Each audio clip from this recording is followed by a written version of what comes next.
Mosul, Iraq's second largest city.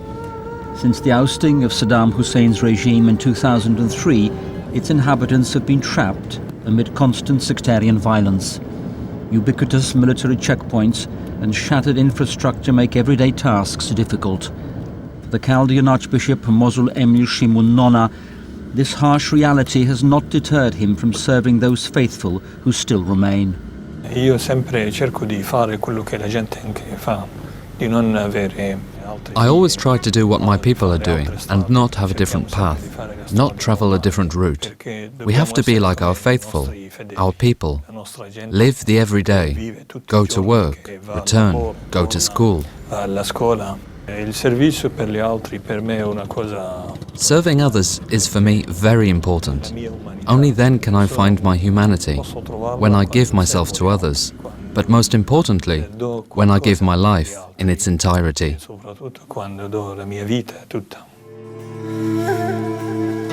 Christianity has been present in Mosul since the 1st century, long preceding the arrival of Islam.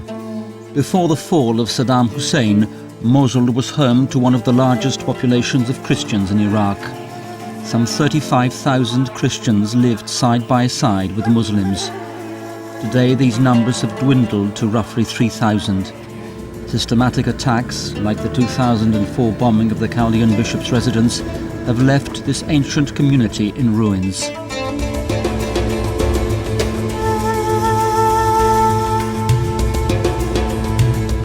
Christians in Mosul have encountered inconceivable violence. Many have lost their lives because of their faith. Among them a young priest, Father Ragid Ghani, was gunned down in 2007 not far from his church. In March 2008, Archbishop Nona's predecessor in Mosul, the Most Reverend Paulos Farairajo, was kidnapped and murdered by Islamic extremists. Father Pios Afas was born and raised in Mosul. In 2007, he and another priest were kidnapped at gunpoint by 4 young men. La première chose qu'on a fait, c'est qu'on s'est donné l'absolution. The first thing we did was to give each other the sacrament of reconciliation. For my young friend, it was the first time he had confessed another priest. I also gave him confession as we prepared to die. When this deeply emotional ritual was complete, a serenity overwhelmed us.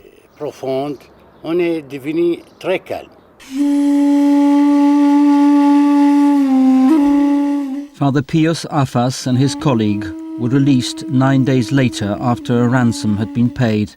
Money, however, is not the leading motive for the atrocities carried out against Mosul's Christians.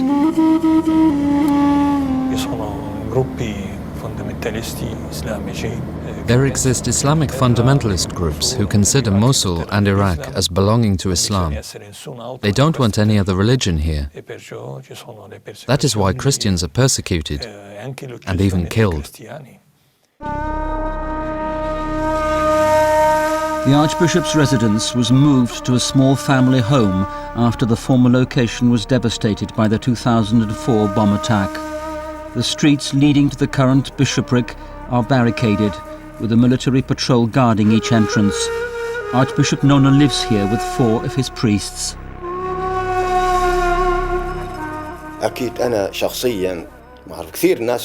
So far, there are many people who ask me, "Are you still in Mosul?" I say yes, because of my faith, my feelings, and my duty.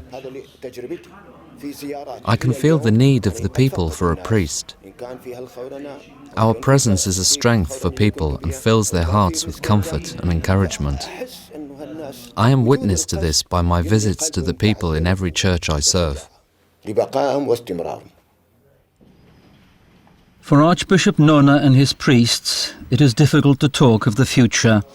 Their mission during these troubled times is to provide their faithful with hope by remaining with them despite the threats and violence.